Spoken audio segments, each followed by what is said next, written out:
హిందూ సత్ప్రియ బాంధవులారా, భగవద్గీత చదువులారా, మీకందరికీ నా హృదయపూర్వక నమస్కారములు. మనము నిన్నటి వరకు భగవద్గీత 13వ అధ్యాయము క్షేత్రజ్ఞ విభాగ యోగములో 18వ శ్లోకం వరకు చెప్పుకుని ఉన్నాము. నేడు 19వ శ్లోకము నుండి చెప్పుకుందాము. 19వ శ్లోకము భగవంతుని యొక్క అమృత వాక్యము. శ్రీకృష్ణ పరమాత్మని యొక్క అమృత వాక్యం ఏమిటంటే, ఇతి క్షేత్రం తథా జ్ఞానం జ్ఞేయం సోక్తం సమాసతః మద్భక్తయే తద్విజ్ఞాయ మద్భావాయోపపద్యతే అనేది భగవంతుని యొక్క దివ్యవాక్యము. దీనికి తాత్పర్యం ఏమిటంటే, ఈ విధంగా కర్మక్షేత్రము అంటే దేహము, జ్ఞానము, తెలుసుకోదగినది నాచే సంగ్రహంగా వర్ణించబడ్డాయి. కేవలము నా భక్తులే దీనిని పరిపూర్ణంగా అర్థం చేసుకుని ఆ విధంగా నా భావమును పొందుతారు అని భగవంతుడు చెప్పినటువంటి అమృతవాక్యము.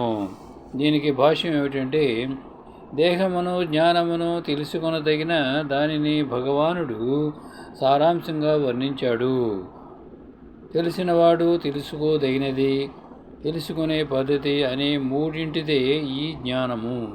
మొత్తం కలిసి ఇవన్నీ విజ్ఞానమని, అంటే జ్ఞాన శాస్త్రమని తెలియబడతాయి.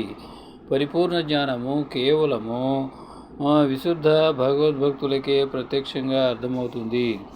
ఇతరులు అర్థం చేసుకోవడానికి సమర్థులు కాలేరు. చర్మస్థితిలో ఈ మూడు అంశాలు ఏకమవుతాయని అద్వైతులు అంటారు. కానీ భక్తులు దానిని అంగీకరించరు. జ్ఞాన వృద్ధి అంటే కృష్ణ భక్తి భావనలో తనను అర్థం చేసుకోవడమని భావము. మనము భౌతిక భావనచే నడువబడుతున్నాము. కానీ మన సమస్త భావనను కృష్ణకర్మలకు మళ్లించి కృష్ణుడే సర్వస్వమని తెలుసుకోగానే నిజమైన జ్ఞానాన్ని పొందుతాము. ఇంకొక రకంగా చెప్పాలంటే, జ్ఞానం అంటే భక్తియుత సేవను పరిపూర్ణంగా అర్థం చేసుకునే ప్రాథమిక స్థితే తప్ప ఇంకొకటి కాదు. ఇది 15వ అధ్యాయంలో స్పష్టంగా వివరించబడుతుంది. ఇక సంగ్రహంగా చెప్పాలంటే, మహాభూతాన్ని అంటే ఈ శ్లోకంలో ఉన్నటువంటి మహాభూతాన్ని మొదలుకొని చేతన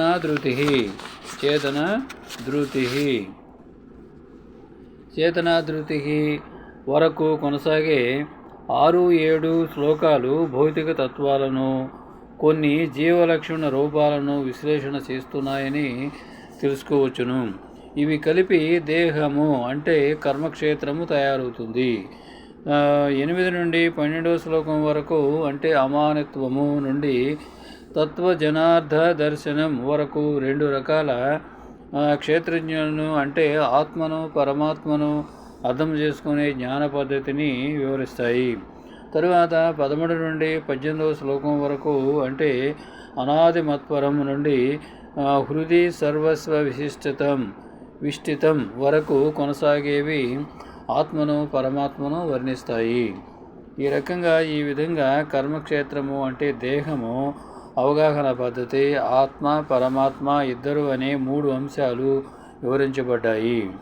కేవలము విశుద్ధ భగవద్భక్తులే ఈ 3 అంశాలను స్పష్టంగా తెలుసుకోగలరని ప్రత్యేకంగా చెప్పబడింది. కనుక భక్తులకు భగవద్గీత పూర్తిగా లాభదాయకమైనది. వారే పరమ గమ్యాన్ని అంటే శ్రీకృష్ణ భగవానుడి భావాన్ని పొందగలుగుతారు. ఇంకొక రకంగా చెప్పాలంటే, కేవలము భక్తులే భగవద్గీతను అర్థం చేసుకుని వాంఛిత ఫలితాన్ని పొందగలుగుతారు. కానీ అన్యులు గారు ఇంకొకరు అర్థం చేసుకోలేరు, ఫలితాన్ని పొందలేరు. తరువాత 20వ శ్లోకము భగవంతుని యొక్క శ్రీకృష్ణ పరమాత్మ యొక్క అమృత వాక్యము. ప్రకృతిం పురుషం చైవ విద్యనాది ఉభావపి వికారాంశ గుణాచైవ విద్ధి ప్రకృతి సంభావాన్. అంటే భగవంతుని యొక్క ఈ అమృత శ్లోకానికి తాత్పర్యం ఏమిటంటే, ప్రకృతి జీవులు ఆదిరహితులని తెలుసుకోవాలి. వారి మార్పులు భౌతిక గుణాలు భౌతిక ప్రకృతి నుండి ఉద్భవించినట్టివి. ఓ అర్జున అని భగవంతుడు చెప్పారు. తర్వాత దీనికి భాష్యం ఏంటంటే, ఈ అధ్యాయములో ఇవ్వబడిన జ్ఞానం ద్వారా దేహాన్ని అంటే కర్మక్షేత్రమును, దేహాన్ని ఎరిగిన వారిని అంటే వ్యక్తిగత ఆత్మ పరమాత్మ ఇద్దరిని మనిషి అర్థం చేసుకోగలుగుతాడు. దేహము కర్మక్షేత్రము, అది భౌతిక ప్రకృతితో తయారైనటిది. దేహధారి అయి దేహ కలాపాలను అనుభవించే వ్యక్తిగత ఆత్మనే పురుషుడు అంటే జీవుడు. అతడు ఒక క్షేత్రజ్ఞుడు, ఇంకొకడు పరమాత్ముడు. అయినా పరమాత్ముడు వ్యక్తిగత జీవుడు ఇద్దరు భగవంతుని భిన్న రూపాలని అర్థం చేసుకోవాలి. జీవుడు భగవంతుని శక్తి కోవలో ఉంటే పరమాత్ముడు అతని స్వీయ విస్తార కోవలో ఉంటాడు అని మనం అర్థం చేసుకోవాలి. తరువాత ప్రకృతి జీవుడు రెండూ కూడా నిత్యమైనవి, అంటే అవి సృష్టికి ముందే ఉన్నాయి. భౌతిక ప్రకృతి భగవంతుని శక్తి నుండి వచ్చింది. జీవులు కూడా అంతే. కానీ జీవులు ఉన్నత శక్తికి చెందినటివారు. ఈ భౌతిక జగత్తు ప్రకటన కావడానికి ముందే జీవులు ప్రకృతి ఉన్నారు. ప్రకృతి భగవంతునిలోనికి అంటే మహావిష్ణువులోనికి తీసుకోబడి అవసరమైనప్పుడు తిరిగి మహత్తత్వము నుండి ప్రకటమవుతుంది. అదేవిధంగా జీవులు కూడా అతనిలోనే ఉన్నాయి. బద్ధులైన కారణంగానే వారు భగవత్ సేవకు విముఖులై ఉన్నారు. ఆ విధంగా వారు ఆధ్యాత్మిక ఆకాశంలో ప్రవేశానికి అనుమతించబడరు. కానీ ప్రకృతి ప్రకటన కావడంతో ఈ జీవులకు భౌతిక జగత్తులో పనిచేసి ఆధ్యాత్మిక జగత్తులో ప్రవేశించడానికి సన్నద్ధులను చేసుకోవడానికి ఒక అవకాశము తిరిగి ఇవ్వబడుతుంది. ఇదే ఈ భౌతిక సృష్టి రహస్యము. నిజానికి జీవుడు సహజంగా భగవదంశ, కానీ తన తిరుగుబాటు స్వభావం వలన అతడు ప్రకృతిలో బంధించబడ్డాడు. ఏ విధంగా ఈ జీవులు అంటే భగవంతుని ఉన్నతాంశలు ప్రకృతి సంపర్కంలోకి వచ్చారనేది ముఖ్యం కాదు. అయినా నిజానికి ఇది ఎట్లా ఎందుకు జరిగిందనేది భగవంతునికి తెలుసు. ఈ ప్రకృతి పట్ల ఆసక్తులైన వారు తీవ్రమైన జీవన సంఘర్షణకు లోనవుతున్నారని శాస్త్రంలో భగవంతుడు చెప్పాడు. కానీ ఈ మార్పులు ప్రకృతి త్రిగుణ ప్రభావాలు అన్నీ కూడా ప్రకృతి నుండి కలిగినట్టువేనని ఈ శ్లోకాల నుండి మనము నిశ్చయంగా తెలుసుకోవాలి. జీవుల విషయంలో అన్ని మార్పులు వైవిధ్యం దేహం వల్లనే కలుగుతున్నాయి. ఆత్మకు సంబంధించినంత వరకు జీవులందరూ సమానులే అని భావము. తరువాత 21వ శ్లోకము. కార్యకారణకర్తృతే హేతు ప్రకృతిరుచ్యతే పురుషః సుఖదుఃఖానాం భోక్తృత్వే హేతురుచ్యతే అని భగవంతుని యొక్క అమృత వాక్యము. దీనికి తాత్పర్యం ఏమిటంటే, సమస్త భౌతిక కార్యకారణాలకు ప్రకృతి కారణంగా చెప్పబడింది అర్జున. కాగా ఈ జగత్తులో నానా రకాల దుఃఖాలకు సుఖాలకు జీవుడే కారణము అని తాత్పర్యము. దీనికి భాష్యం ఏంటంటే, జీవులలో వివిధ దేహాలు ఇంద్రియాలు భౌతిక ప్రకృతి వలననే కలుగుతున్నాయి. 84 లక్షల వివిధ జీవరాశులు ఈ ప్రకృతిలో ఉన్నాయి. ఈ రకాలన్నీ ప్రకృతి నుండి పుట్టినవే. ఈ దేహములో లేదా ఆ దేహములో వసించాలని కోరుకునే జీవుని వివిధ ఇంద్రియ భోగాల నుండి ఇవి ఉత్పన్నమవుతాయి. అతడు వివిధ దేహాలలో జీవుడు వివిధ దేహాలలో ఉంచబడినప్పుడు వివిధ రకాలైన సుఖ దుఃఖాలను అనుభవిస్తాడు. అతని భౌతిక సుఖ దుఃఖాలు అతని దేహానికే కలుగుతాయి, కానీ స్వయంగా అతనికి కాదు. అతని మూల స్థితిలో ఆనందము గురించిన సందేహమే లేదు.